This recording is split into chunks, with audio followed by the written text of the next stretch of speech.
जय श्री कृष्ण। राधे राधे प्रिय मित्रों। जीवन का सबसे बड़ा युद्ध कभी बाहर नहीं होता, वह भीतर होता है।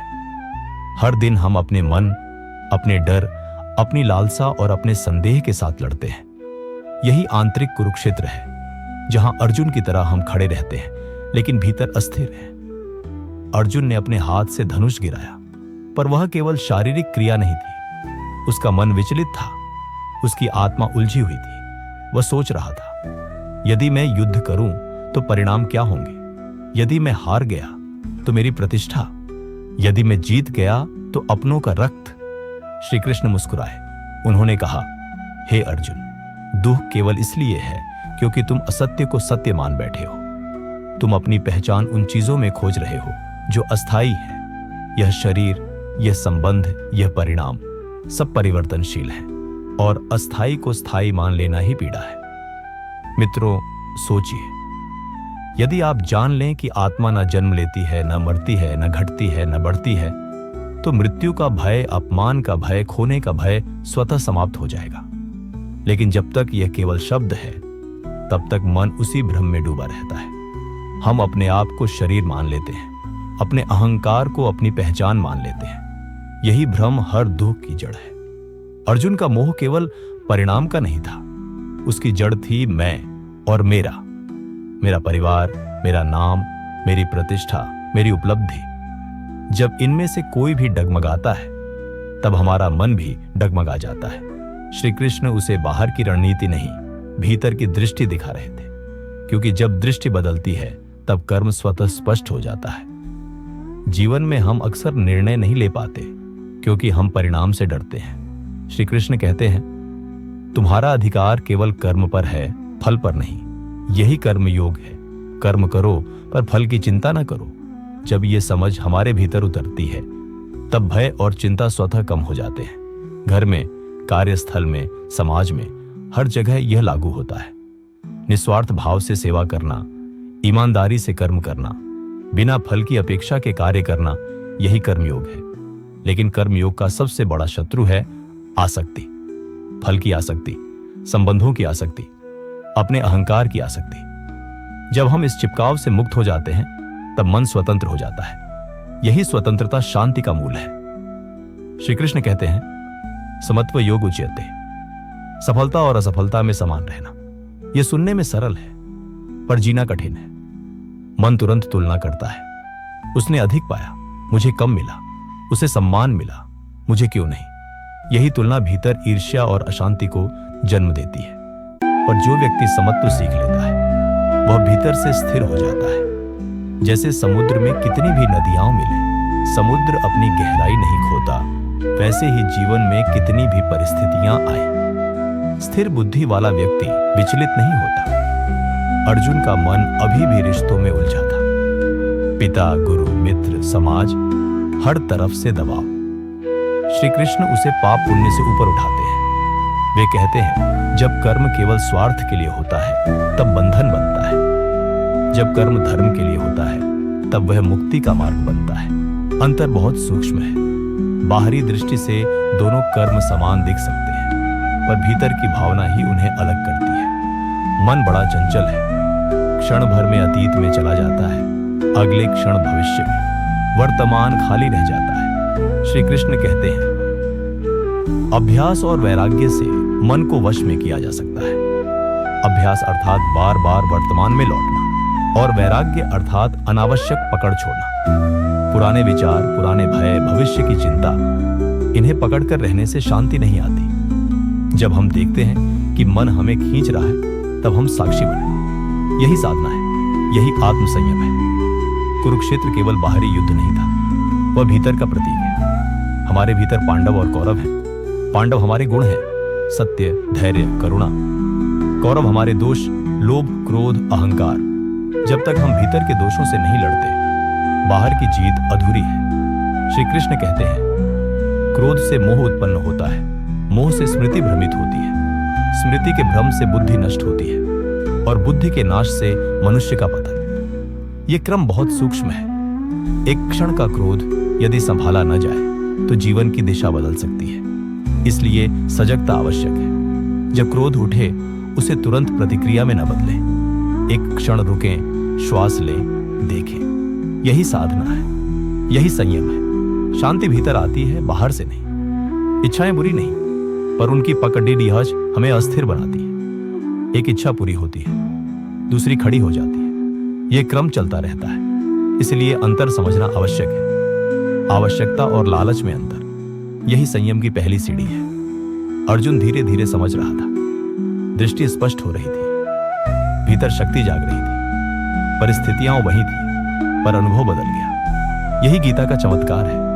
परिवर्तन भीतर से आता है, बाहर नहीं। जीवन में हमारे भी कुरुक्षेत्र है। कठिन निर्णय, रिश्तों की उलझन, करियर का दबाव, समाज की अपेक्षाएं, और हम सोचते हैं काश मार्गदर्शन मिल जाए। गीता वही मार्गदर्शन है। यह हमें बताती है कर्तव्य से मत भागो, कर्म करो, भीतर से साक्षी बनो। श्री कृष्ण आगे कहते हैं, जो व्यक्ति इंद्रियों को नियंत्रित कर लेता है वही शांति पाता है। आंखें देखना चाहती हैं, कान सुनना चाहते हैं, जिह्वा स्वाद, पर यदि हर इच्छा के पीछे दौड़ते रहे तो मन थक जाएगा। अभ्यास और वैराग्य से इसे वश में किया जा सकता है। अर्जुन अब स्थिर प्रज्ञ की ओर बढ़ रहा था। धीरे धीरे भ्रम कम हो रहा था, भीतर नया प्रकाश जाग रहा था। वही गीता का प्रभाव है। बाहर कुछ नहीं बदलता, पर भीतर सब बदल जाता है। अर्जुन अब धीरे धीरे समझ रहा था कि शक्ति भीतर है, बाहर नहीं। परिस्थिति वही थी, पर अनुभव बदल गया। यही गीता का चमत्कार है। परिवर्तन भीतर से आता है, बाहर नहीं। श्री कृष्ण कहते हैं, हर व्यक्ति के भीतर प्रकाश और अंधकार दोनों है। अंधकार तब होता है जब हम अपने मन और इंद्रियों के मालिक नहीं हैं। प्रकाश तब आता है जब हम कर्म को समझते हैं और फल से आसक्ति छोड़ देते हैं। मित्रों, यह समझना बहुत जरूरी है। कर्म केवल बाहरी क्रिया नहीं, बल्कि आंतरिक योग का अभ्यास है। जब हम किसी काम को केवल स्वार्थ, अहंकार या डर से करते हैं तो वह बंधन बनता है। जब हम उसे धर्म और साधना के भाव से करते हैं तो वही योग बनता है। अंतर बहुत सूक्ष्म है, लेकिन जीवन बदलने वाला। श्री कृष्ण आगे कहते हैं, मनुष्य जो भी काम करता है उसका सबसे बड़ा शत्रु है क्रोध और मोह। क्रोध से मोह उत्पन्न होता है, मोह से बुद्धि भ्रमित होती है, और बुद्धि के भ्रम से व्यक्ति के निर्णय, जीवन और अस्तित्व पर असर पड़ता है। यही कारण है कि अभ्यास और वैराग्य की आवश्यकता है। अभ्यास अर्थात हर क्षण जागरूक रहना और वर्तमान में लौटना। वैराग्य अर्थात अनावश्यक पकड़ छोड़ना, पुराने विचार, पुराने डर, भविष्य की चिंता। अर्जुन ने महसूस किया कि स्थिरता केवल मानसिक नहीं, बल्कि भावनात्मक भी है। स्थिर प्रज्ञा का अर्थ है सुख और दुख, सम्मान और अपमान, सफलता और असफलता, इन सब में समान दृष्टि रखना। इसे सुनना सरल है, पर अनुभव करना कठिन, क्योंकि मन तुरंत तुलना और मोह में पड़ जाता है। मित्रों, आज की दुनिया में हम भी यही करते हैं। किसी को देखते हैं कि उसने अधिक कमाया, अधिक प्राप्त किया, अधिक सम्मान पाया, और भीतर असंतोष और ईर्ष्या उत्पन्न हो जाती है। यही तुलना हमारे मन को अशांत बनाती है। गीता हमें सिखाती है, स्थिरता वह है जब हम अपने भीतर संतुलन बनाए रखते हैं। जैसे समुद्र में कितनी नदियां भी मिले, समुद्र अपनी गहराई नहीं खोता। अर्जुन अब धीरे धीरे सीख रहा था कि जीवन में स्थिरता पाने का मार्ग केवल ज्ञान से नहीं, बल्कि अभ्यास और अनुभव से भी गुजरता है। हर क्रिया, हर निर्णय, हर परिस्थिति, ये सभी अवसर हैं अभ्यास के। जब हम हर परिस्थिति में साक्षी बनना सीखते हैं, तब क्रोध, मोह, लालच और भय अपने आप कम होने लगते हैं। श्री कृष्ण ने बताया कि कर्मयोग केवल कर्म नहीं है, बल्कि मानसिक दृष्टि का परिवर्तन भी है। हम परिणाम पर ध्यान नहीं देंगे, केवल अपने कर्तव्य पर ध्यान देंगे। यही साधना है, यही मुक्ति की राह है। मित्रों, यह समझने में सरल लग सकता है, पर अनुभव करने में गहरा अभ्यास मांगता है। अब अर्जुन की दृष्टि और भी स्पष्ट हो गई। वह समझ गया कि युद्ध केवल बाहरी नहीं है। पांडव और कौरव केवल शरीर और समाज के नहीं, उसके भीतर भी है। पांडव उसके गुण हैं, सत्य, धैर्य, करुणा। कौरव उसके दोष हैं, लोभ, क्रोध, अहंकार। जब तक वह भीतर के कौरवों को नहीं परास्त करेगा, बाहर की जीत अधूरी है। श्री कृष्ण ने उसे सिखाया कि इंद्रियों का नियंत्रण और मन का संयम स्थिरता की कुंजी है। आंखें देखना चाहती हैं, कान सुनना चाहते हैं, जिह्वा स्वाद लेना चाहती है। पर यदि हर इच्छा के पीछे दौड़ते रहें तो मन थक जाएगा और भ्रमित होगा। अभ्यास और वैराग्य से मन को नियंत्रण में रखा जा सकता है। मित्रों, यह ध्यान देने योग्य है कि जीवन में भी हम यही करते हैं। हर समय कोई इच्छा, कोई लालच, कोई डर। यदि हम इसे पहचाने और साक्षी बने तो मन स्थिर हो जाता है।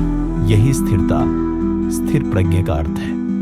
श्री कृष्ण ने अर्जुन को यह भी बताया कि परिणाम की चिंता छोड़कर कर्म करने से व्यक्ति की शक्ति बढ़ती है, भय, चिंता और मोह कम होते हैं। जब हम केवल कर्म पर ध्यान केंद्रित करते हैं तब निर्णय स्पष्ट हो जाते हैं, दृष्टि साफ हो जाती है और मन शांत रहता है। अर्जुन ने महसूस किया कि यह केवल ज्ञान नहीं बल्कि अनुभव की गहराई है। जब हम स्थिर प्रज्ञ बन जाते हैं तब जीवन के प्रत्येक निर्णय सरल और स्पष्ट हो जाते हैं। भय, मोह, क्रोध सब दूर हो जाते हैं। श्री कृष्ण ने कहा, जो व्यक्ति स्थिर प्रज्ञ है वह जीवन में किसी भी परिस्थिति में विचलित नहीं होता, चाहे सफलता हो या असफलता, सम्मान हो या अपमान, सुख हो या दुख। उसका मन हमेशा समान रहता है। यही योग है, यही साधना है। मित्रों, आधुनिक जीवन में भी हम यही अनुभव करते हैं। करियर की उलझन, रिश्तों की चुनौतियां, समाज की अपेक्षाएं, ये सभी हमारे भीतर के कुरुक्षेत्र हैं। गीता हमें सिखाती है कि इन सभी में स्थिर रहना, कर्म करना और फल पर आसक्ति न रखना, यही सफलता और शांति की राह है। अर्जुन अब पूरी तरह समझ चुका था कि स्थिरता और कर्मयोग केवल सिद्धांत नहीं बल्कि जीवन का अनुभव है। जब हम प्रत्येक परिस्थिति में अपने मन को नियंत्रित करते हैं, जब हम केवल कर्म करते हैं और फल को छोड़ देते हैं, तब हमारी दृष्टि स्पष्ट हो जाती है और जीवन का हर युद्ध साधना बन जाता है। श्री कृष्ण ने उसे समझाया कि अभ्यास और वैराग्य के माध्यम से मन को नियंत्रित करना, स्थिरता और संतुलन प्राप्त करना, यही जीवन का सर्वोच्च लक्ष्य है। यह ज्ञान केवल पढ़ने से नहीं बल्कि अनुभव करने से आता है। अर्जुन अब स्थिर प्रज्ञ बन रहा था। भीतर विश्वास और शक्ति जाग रही थी, भ्रम और भय कम हो रहे थे। जीवन का हर निर्णय स्पष्ट दिखने लगा। यही गीता का चमत्कार है। बाहर कुछ नहीं बदलता पर भीतर सब बदल जाता है। मित्रों, यही संदेश है। अपने आप को आत्मा समझो, अपने कर्म को समर्पण बनाओ, परिणाम को ईश्वर पर छोड़ दो। अभ्यास और वैराग्य से मन को स्थिर करो। क्रोध, मोह, लोभ और भय को पहचानो और उनसे ऊपर उठो। यही मार्ग है, यही साधना है, यही शक्ति है जो आपको भीतर से खड़ा रखेगी। और जब यह अभ्यास गहराता जाएगा तब जीवन का हर युद्ध साधना बन जाएगा। हर परिस्थिति सरल दिखने लगेगी, हर निर्णय स्पष्ट और हर भय धूल बनकर उड़ जाएगा। जय श्री कृष्ण। राधे राधे।